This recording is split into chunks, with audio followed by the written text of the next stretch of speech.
แล้วพร้อมเดี๋ยวเข้าไปเนาะบังเอิญประเห็นทรายหรือว่าดินเอิ้นว่าสีมันต่างกับบนอื่นหั่นอันซั่นว่าพร้อมเดียวคิดว่ามันมีค่าว่าซั่นซะอันซั่นก็พร้อมกันเข้าขุดเอาเพื่อเอามาข้างนอกว่าสิมีราคาหั่นแหละเนาะซั่นบังเอิญมื้อนั้นหั่นเนาะฝนตกหนักบวกด่วนนี่คือคำถามที่ทุกคนอยากรู้7คนนั่นไปในถ้ำเพื่ออย่างมีบริษัทจีนจ้างไปขุดคำแท่บอคลิปนี้มีคำตอบจากปากเจ้าเมืองลองแจ้งสบายดี FC แฟนคลับทุกทานมาพบพ่อกันช่วงสายบ่าย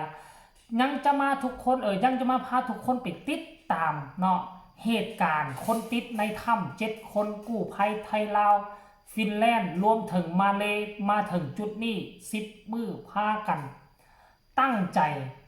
นำ5 คนออกมาและกระแบ่งกันเป็นอีกกลุ่มหนึ่งต้องได้ไปซอกอีก2 คนให้มันพบมันพ่อเพราะเวลามันมีจำกัดแล้ว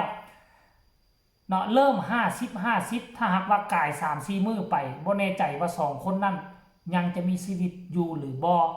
แต่หลายคนนับตั้งแต่มันเป็นกระแสนับตั้งแต่มันเป็นข่าวหลายคนก็ตีความหมายไปต่างๆนานา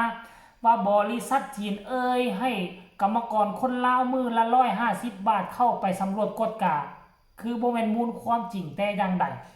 เนาะคือเหตุการณ์นี้อยู่ในประเทศลาวมีหลายม่องใดที่มีบ่อค้ำจีนเนาะม่องหั่นมักจะมีประชาชน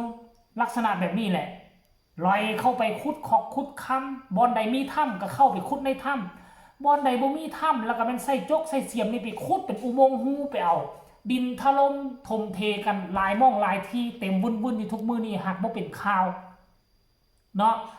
แล้วบัดนี้7 คนนี่เข้าไปจังใดเข้าไปจังใดเข้าแนวใดรายละเอียดให้ไปฟังจากปาก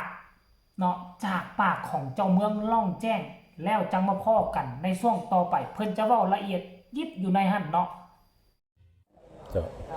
สบายดีทีมงานนักข่าวแข่งไสสมบุญก่อนอื่นหมดครับเจ้าขอแสดงความ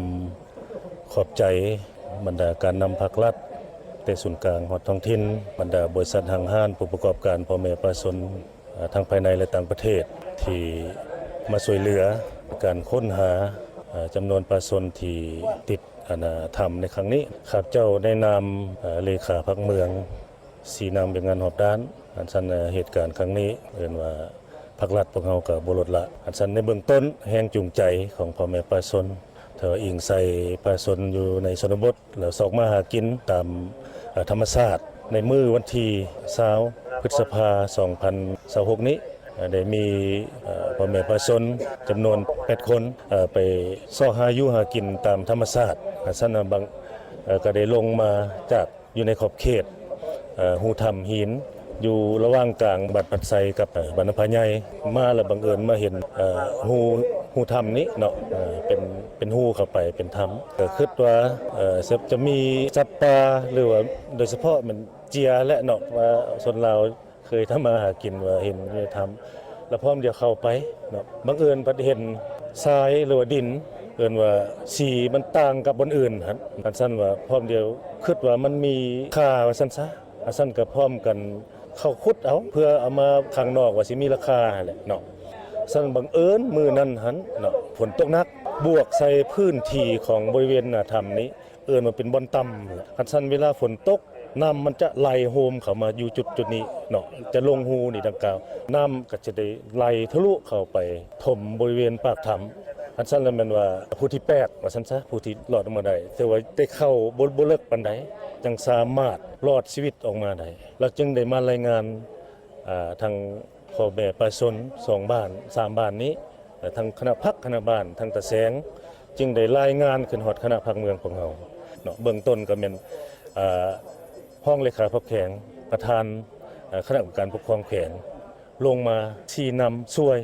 แล้วก็ทั้งห้องประธานคณะกรรมการปกครองแขวงก็ลงมาหลังจากนั้นมันสหายเลขาพรรคแขวงก็ได้ลงมาชี้นำจนฮอดภาคสนามปากถ้ำโดยกง เนาะพวกเฮาอยู่ในคณะผักเมืองของเฮาได้แต่งตั้งโดยข้าพเจ้าจะเป็นประธานในการชี้นำการจัดตั้งปฏิบัติอยู่ภาคสนามโดยเฉพาะมันน่าทำในการค้นหาสอกหาผู้ที่เอิ่นว่ายังค้างอยู่ภายในถ้ำพวกเฮาก็ได้จัดตั้งปฏิบัติแบบปฐมประธานนั่นแหละเนาะเอิ่นว่าเว้าเรื่องกลจักรเรื่องอื่นๆก็พวกเฮาก็บ่ทันมีบทเรียนประสบการณ์ด้านนี้บ่เคยพบเพาะว่าซั่นซะหลังจากนั้นพวกเฮาก็ได้เอาไดจรวดมา2เครื่องแล้วเอาท่อน้ำลิน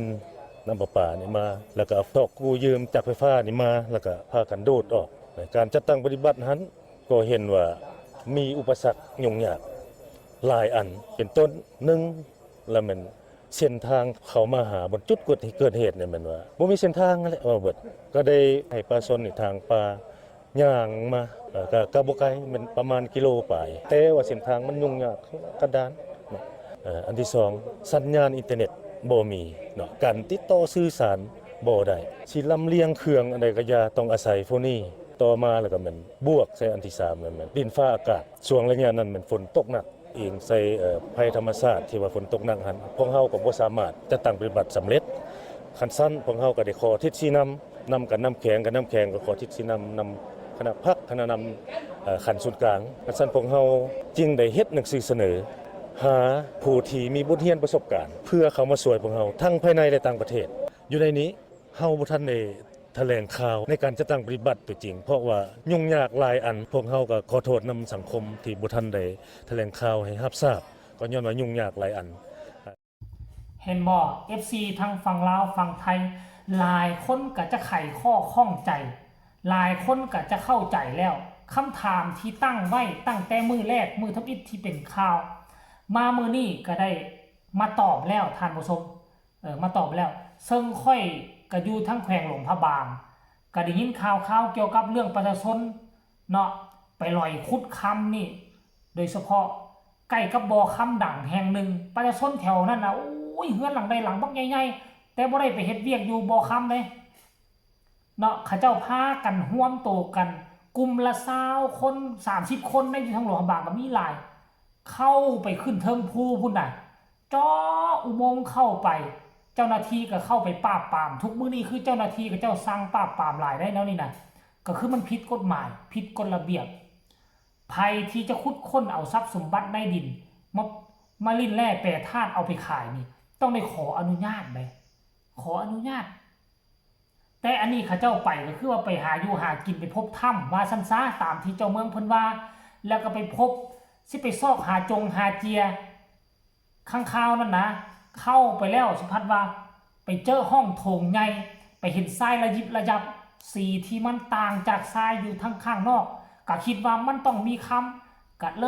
ยพากันเข้าไปขุดไปกลไปใส่เป่าวางสิดึงออกมาขายแต่ผลสุดท้ายเกือบเอาชีวิตบ่รอดเกือบได้เอาชีวิตแลกเอากับกองขี้ทรายอยู่ในถ้ำอันนี้ก็คือเรื่องราวเปิดเผยเป็นครั้งแรกจากปากเจ้าเมืองหรือว่านายอำเภอล่องแจ้งนั่นเองท่านผู้ชมทุกท่านฟังแล้วทุกท่านรู้สึกแนวใดก็สามารถประกอบคำคิดคำเห็นมาได้ฝากกดไลค์กดแชร์กดติดตามที่สำคัญอย่ากดข้ามโฆษณาเดี๋ยวคลิปหน้ามันจะมีอย่างคืบหน้าตื่นบอกเดี๋ยวจะนำเสนอให้ชมภายหลังสบายดี